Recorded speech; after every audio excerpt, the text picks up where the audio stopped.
এই রহস্যময় ফার্মটি ছিল সারা এলাকায় অজানা, কেউ না জানে এর গভীরে লুকিয়ে থাকা সত্যিকারের আতঙ্ক। অভ্যন্তরে ঢুকে পড়লেই মানুষের কণ্ঠস্বরে কাটা গোটা ভয়। আসুন, আমি আপনাদের নিয়ে যাই সেই শীতল স্যান্ডবক্সের গভীর জানে, যেখানে প্রতিটি ছায়া জাগায় নতুন প্রশ্ন, প্রতিটি বাতাসে ভেসে আসে আর্তনাদ। মৌলিক গল্পের শুরু হয় এক বিকেলের আভাসহীন সকালে। আমি, অভিজ্ঞ ভৌতিক অনুসন্ধানকারী, ঢোকার জন্য বেছে নিই সেদিন সেই পুরনো ফার্মের প্রবেশপথ। হৃদস্পন্দন বেড়ে যাচ্ছে, শীতল বাতাস যেন চেটে ধরছে আমার গলার কলিজা। পরন্ত সূর্যের আলোর খণ্ডর একটি ক্ষীণ রোদ, কাকে বলবো বলতে গেলে সবই রহস্যময়। কাঠের ঘরের দরজার করকরানি আজ অন্যমাত্রা। প্রবেশ করতেই আমি অনুভব করি এক অদ্ভুত নীরবতা, যেন সারা বিশ্ব হঠাৎ থেমে গেছে। রাস্তার ডানদিকে পড়ে থাকা পুরনো কুয়োর পাশ দিয়ে যাবার সময় থেমে দেখি এক ফ্যাকাশে চিহ্ন, মাটিতে অদ্ভুত আকৃতির পা ছাপ। হঠাৎ মনে হয়, কেউ বা কিছু আমাকে দেখছে, এমন এক ভয়ের অনুভূতি, যা ভাষায় বর্ণনা করা কঠিন।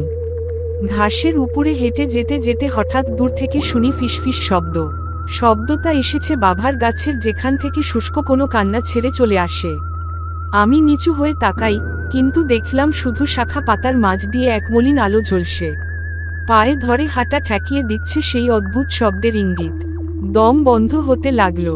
পায়ের আওয়াজ নিয়ে এগিয়ে গেলাম গুদাম ঘরের দিকে। কাঠের করকরে শব্দ, দরজা খোলা, হঠাৎ পেছনে দিকে বিকট কণ্ঠস্বরে বাজে বাক্য, তুই আসবি। আমিই ডাকি, একেবারেই নাৎসার আওয়াজ। আমি লেগে থাকা ঠান্ডা বায়ুতে শরীর ছুঁড়ে দিলাম বাইরে, কিন্তু অবাক হলাম, কেউ নেই। দম বন্ধ করার মতো অনুভূতি, চক্ষু জলে ভরে আসে। হঠাৎ পিছন দিকে আছাড় পেলাম, মানুষ নয়, বরং অচেনা ছায়ামূর্তি। চোয়ালে দাঁড়ানো ফিকে ফিকে হাসি, পলাশ লাল চোখ, শ্বাস নিতে দিচ্ছে না। আমি স্থির হয়ে দেখি, মনকে টানতে টানতে একটা আলোকবর্তিকা জ্বালালাম। আলো পড়তেই দেখা যায়, একটা অচেনা রূপ, ঠিক যেন মৃত্যুর আনুষ্ঠানিক পোশাকি রূপ। লজ্জিত, গায়ে ভয়, তবে বাক্য গলা চেপে ধরে বলি, তুমি কে? এখানে কেন? আমি ভাবলাম, মনে পড়ল, স্থানীয় লোকেরা বলতো, একসময় এখানে একটা দয়ারার খামার ছিল, মালিক ছিলেন নৃশংস। আমি কাঁপমান ভয়ে জেগে উঠি। 5টা বাজে। ক্যালেন্ডারের তারিখ 22শে এপ্রিল। তারিখটা লিখে ফেলি, কারণ প্রতিটি ঘটনা যেন তারিখের সঙ্গেই জড়িয়ে ফের যায়। রাত গভীর হয়েছে। আমি পকেটে লেবুর টুকরো রাখলাম। আমরা যেমন বিষাক্ত ধোঁয়া আঁকড়ে ধরে কাজ করে, ঠিক তেমনি ওই ফার্মের আবেশ আকাশ ছোঁয়া। পুরনো দোতলা বাড়ির জানালায় দাঁড়িয়ে দেখি, একটা অদ্ভুত ছায়ামূর্তি, ছায়ার ভেতর বিশাল সুড়ঙ্গ, চোখে জল আর মুখে অকল্পনীয় হাসি।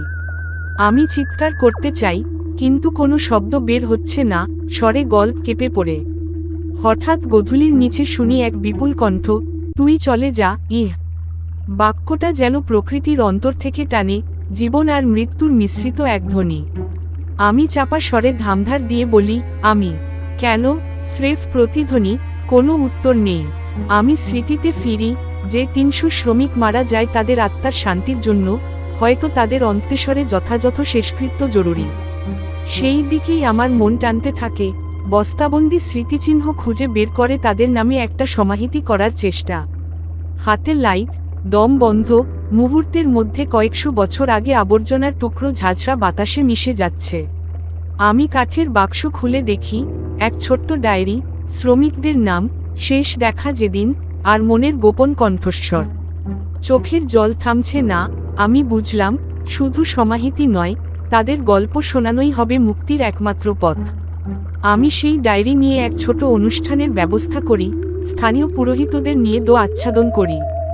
নীরবতার ভিড়ের ভেতর, যখন শেষ নামের পরে যোগাযোগ রইল, হঠাৎ বৃষ্টি নামে। জমিনটা নরম হয়ে যায়, আর স্বচ্ছ আলোয় প্রতিটি নামের পাশে লাল ফুল পড়ে, এ যেন স্বর্গীয় উপহার। আমি শুনি হুলস্থুল বন্ধ হয়ে গেছে, আত্মারা নিশ্চুপ হয়ে চিরতরে শান্তি পেয়েছে।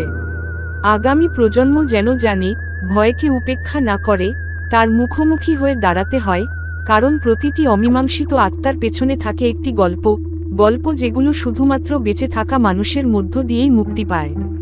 মৌলিক গল্পের শুরু হয় এক বিকেলের আভাসহীন সকালে। শীতল বাতাস যেন চেটে ধরছে আমার গলার কলিজা। পরন্ত সূর্যের আলোর খণ্ডর একটি ক্ষীণ রোদ, কাকে বলবো, বলতে গেলে সবই রহস্যময়। কাঠের ঘরের দরজার করকরানি আজ অন্যমাত্রা। প্রবেশ করতেই আমি অনুভব করি এক অদ্ভুত নীরবতা, যেন সারা বিশ্ব হঠাৎ থেমে গেছে। রাস্তার ডানদিকে পড়ে থাকা পুরনো কুয়োর পাশ দিয়ে যাবার সময় থেমে দেখি এক ফ্যাকাশে চিহ্ন, মাটিতে অদ্ভুত আকৃতির পা ছাপ। হঠাৎ মনে হয় কেউ বা কিছু আমাকে দেখছে, এমন এক ভয়ের অনুভূতি যা ভাষায় বর্ণনা করা কঠিন। ঘাসের উপরে হেঁটে যেতে যেতে হঠাৎ দূর থেকে শুনি ফিসফিস শব্দ। শব্দটা এসেছে বাভার গাছের, যেখান থেকে শুষ্ক কোনো কান্না ছেড়ে চলে আসে। আমি নিচু হয়ে তাকাই, কিন্তু দেখলাম শুধু শাখা পাতার মাঝ দিয়ে এক মলিন আলো ঝলসে। পায়ে ধরে হাঁটা ঠেকিয়ে দিচ্ছে সেই অদ্ভুত শব্দের ইঙ্গিত। দম বন্ধ হতে লাগলো। পায়ের আওয়াজ নিয়ে এগিয়ে গেলাম গুদাম ঘরের দিকে। হঠাৎ পিছন দিকে আছাড় পেলাম, মানুষ নয়, বরং অচেনা ছায়ামূর্তি। চোয়ালে দাঁড়ানো ফিকে ফিকে হাসি, পলাশ লাল চোখ, শ্বাস নিতে দিচ্ছে না। আমি স্থির হয়ে দেখি, মনকে টানতে টানতে একটা আলোকবর্তিকা জ্বালালাম। আলো পড়তেই দেখা যায় একটা অচেনা রূপ, ঠিক যেন মৃত্যুর আনুষ্ঠানিক পোশাকি রূপ। লজ্জিত, গায়ে ভয়, তবে বাক্য গলা চেপে ধরে বলি, তুমি কে? এখানে কেন? আমি ভাবলাম, মনে পড়ল স্থানীয় লোকেরা বলতো একসময় এখানে একটা দয়ারার খামার ছিল, মালিক ছিলেন নৃশংস। এক রাতে প্রায় ৩০০ জন শ্রমিক একত্রে খামারের নিচে কাজ করছিল। হঠাৎ ধ্বংসস্তূপের আওয়াজ, খামারের গুদামটি ধসে পড়ে, ৩০০ জীবন গুম। এরপর থেকে কেউ আর কাজ করতে আসেনি। সেই আত্মারা এখানেই বেঁচে থেকে অনাদর আর প্রতিশোধের আগুনে জ্বলছিল। আমি থাকলাম ওই ফার্মের প্রাচীরের পাশেই, রাত কাটানোর সিদ্ধান্ত নিয়ে। আমি পকেটে লেবুর টুকরো রাখলাম। আমরা যেমন বিষাক্ত ধোঁয়া আঁকড়ে ধরে কাজ করে, ঠিক তেমনি ওই ফার্মের আবেশ আকাশ ছোঁয়া। পুরনো দোতলা বাড়ির জানালায় দাঁড়িয়ে দেখি একটা অদ্ভুত ছায়ামূর্তি, ছায়ার ভেতর বিশাল সুড়ঙ্গ, চোখে জল আর মুখে অকল্পনীয় হাসি। আমি চিৎকার করতে চাই, কিন্তু কোনো শব্দ বের হচ্ছে না, স্বরে গল্প কেঁপে পড়ে। হঠাৎ গধূলির নিচে শুনি এক বিপুল কণ্ঠ, তুই চলে যা। বাক্যটা যেন প্রকৃতির অন্তর থেকে টানে, জীবন আর মৃত্যুর মিশ্রিত এক ধ্বনি। আমি চাপা স্বরে ধামধার দিয়ে বলি, আমি। কেন? স্রেফ প্রতিধ্বনি, কোনো উত্তর নেই।